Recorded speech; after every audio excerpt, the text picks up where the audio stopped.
The professional wrestling industry had never quite experienced a personality like Sunny during the mid-1990s. At a time when the WWE New Generation era was often criticized for lacking excitement, Sunny emerged as one of the few undeniable highlights. She possessed striking beauty, bold confidence, and a magnetic charisma that captivated viewers at home. Plenty of women had appeared in wrestling before her 1995 debut, but none blended glamour, attitude, and microphone skill the way she did. Miss Elizabeth had elegance, sensational Sherry had intensity, yet Sunny fused those qualities together and added a modern edge that fit perfectly with the decade. She spoke with authority, traded verbal jabs with the men, and carried herself like a star. Vince McMahon immediately recognized her potential and wasted little time elevating her status. By 1996, she had become AOL's most downloaded celebrity, a remarkable crossover achievement that signaled just how popular she had become. Her rise, however, did not grant immunity from the harsh realities of the wrestling business. Behind the scenes, the situation was far less glamorous. By 1998, her career began unraveling, setting off a chain reaction that would define the decades to follow. As of this recording, Tamara Lynn Sitch sits behind bars. She was sentenced to 17 years in prison, followed by 8 years of probation. Raised in New Jersey under strict parents, Sitch later attended the University of Tennessee. At 17, she began dating Chris Candido, starting a volatile relationship that would shape much of her early life. When Jim Cornette's Smoky Mountain Wrestling was gaining traction in Knoxville in 1992, Sitch had no intention of becoming part of the industry. Yet, she began accompanying Candido to the ring, and Cornette soon offered her a 6-month contract.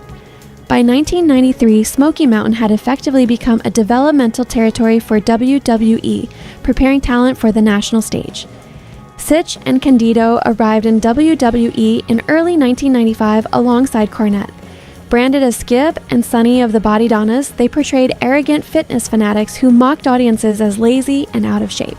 Sunny's natural delivery and camera presence stood out immediately. Even with minimal female representation on television at the time, she commanded attention.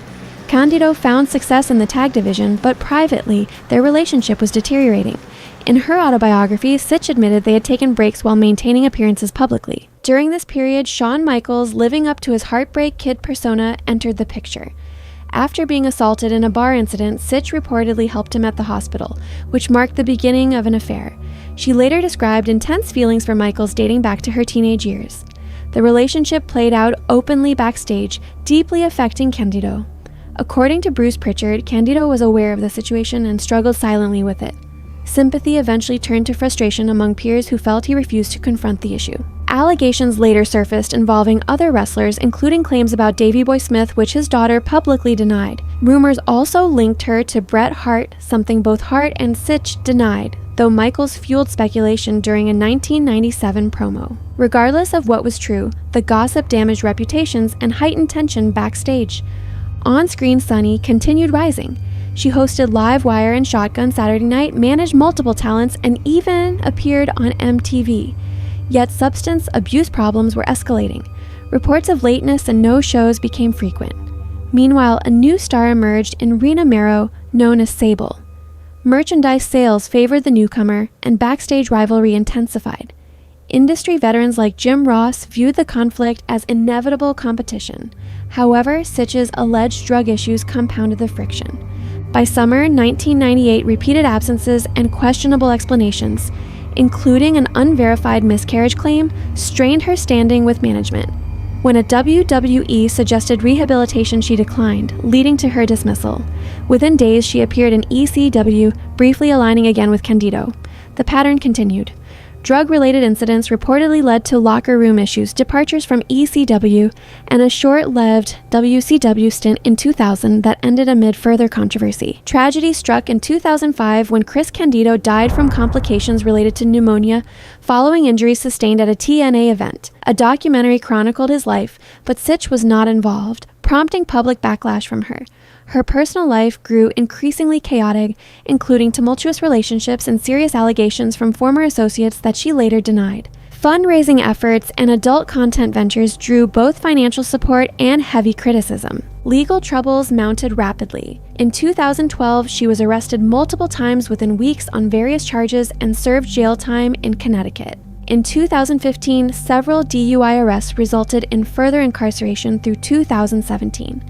Additional arrests followed for probation violations, fleeing accident scenes, contempt of court, unlawful possession of a weapon, and threats against a partner. The most devastating incident occurred on March 25, 2022 in Florida, when Sitch crashed her vehicle into another car, stopped at a red light, killing a 75-year-old man. Authorities reported she was driving at high speed, and toxicology results indicated a blood alcohol level over 3 times the legal limit.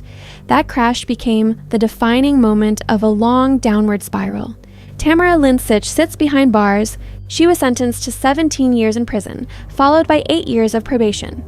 Looking back over 30 years, the story of Tammy Sitch is one of extraordinary ascent followed by prolonged collapse. Once a groundbreaking figure who reshaped the role of women in wrestling and achieved mainstream recognition, she ultimately became defined not by her success, but by addiction, controversy, and tragedy. The arc of her life stands as one of wrestling's most sobering cautionary tales.